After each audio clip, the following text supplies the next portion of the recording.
Bismillahirrahmanirrahim. Assalamualaikum warahmatullahi wabarakatuh. Perkenalkan, kami dari kelompok 6 mata kuliah Pendidikan Kewarganegaraan yang diampu oleh dosen Ibu Dr. Pupu Sriwulan Sumaya SSOS SHMH. Kami akan mempresentasikan sebuah hasil karya yang bertema Strategi Nasional. Saya Novel Saputra sebagai moderator, adapun rekan-rekan saya yaitu Ahmad Murtado, Ainul Gurri, Akilah Najwa, dan Hilyatus Solihah. Dan topik-topik yang akan dibahas sebagai berikut: pengertian dan dasar strategi nasional, faktor-faktor yang mempengaruhi strategi nasional, proses terjadinya strategi nasional, serta keberhasilan strategi nasional.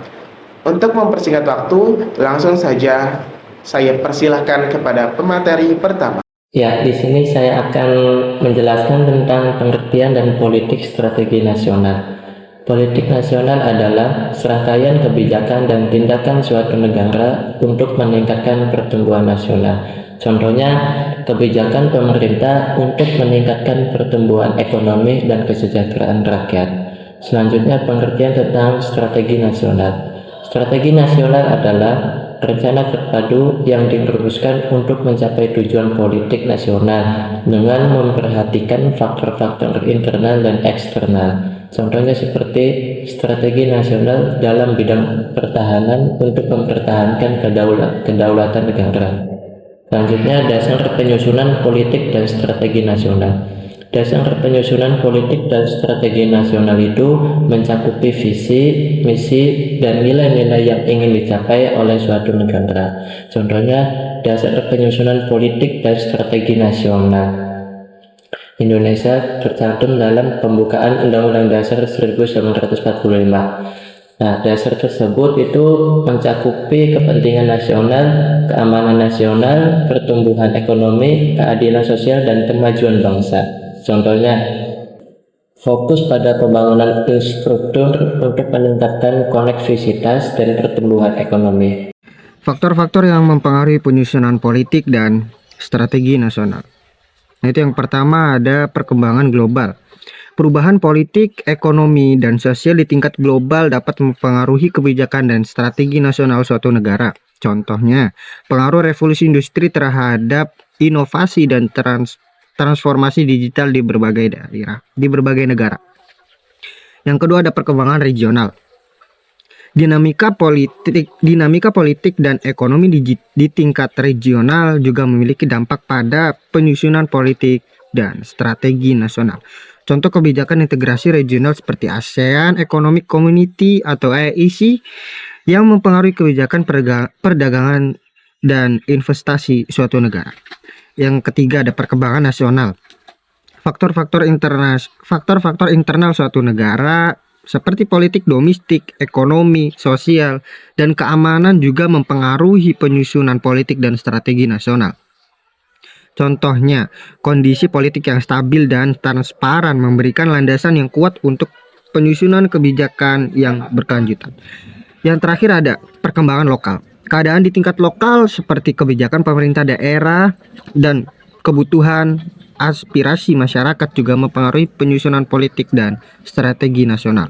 Contohnya, kebijakan pengembangan pariwisata berbasis lokal yang menggali potensi daerah dan mendorong pertumbuhan ekonomi lokal. Penyusunan politik dan strategi nasional. Proses tersebut ada 4. Yang pertama yaitu Orde Lama. Contohnya adalah kebijakan ekonomi terpusat yang diterapkan dalam Orde Lama. Yang kedua yaitu Orde Baru. Contohnya adalah dominasi pemerintah dalam menentukan ekonomi dan politik.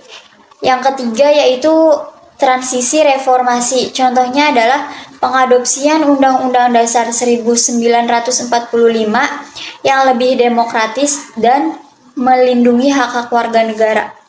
Keterlibatan masyarakat dalam perumusan dan pelaksanaan kebijakan publik melalui mekanisme partisipasi seperti konsultasi publik. Keberhasilan politik dan strategi nasional dapat diukur berdasarkan pencapaian tujuan nasional yang telah ditetapkan. Contohnya yaitu peningkatan kualitas hidup masyarakat, stabilitas politik, dan pertumbuhan ekonomi yang berkelanjutan. Faktor-faktor yang mempengaruhi keberhasilan meliputi kestabilan politik, pertumbuhan ekonomi, keamanan nasional, kesejahteraan sosial, dan partisipasi masyarakat dalam mengambil keputusan. Contohnya adalah keberhasilan pemberantasan kemiskinan dan peningkatan indeks pembangunan manusia suatu negara. Dapat ditarik kesimpulan bahwa politik dan strategi nasional Indonesia dilaksanakan di segala bidang. Hal itu dilakukan untuk memajukan seluruh aspek kehidupan di Indonesia. Kemudian, garis-garis besar haluan negara tahun 1999 sampai 2004 yang ditetapkan oleh Majelis Permusyawaratan Rakyat dalam Sidang Umum Majelis Permusyawaratan Rakyat tahun 1999 harus menjadi arah penyelenggaraan negara bagi lembaga-lembaga tinggi negara dan segenap rakyat Indonesia. Strategi nasional diatur oleh Presiden dan dilaksanakan oleh menteri-menterinya. Implementasi strategi nasional mencakup bidang mulai dari antara lain hukum, ekonomi, politik, pendidikan, pembangunan daerah, sumber daya alam dan lingkungan hidup, serta bidang pertahanan dan keamanan. Cukup sekian presentasi dari kelompok kami. Kurang lebihnya mohon maaf. Wabillahi taufiq wal hidayah. Wassalamualaikum warahmatullahi wabarakatuh.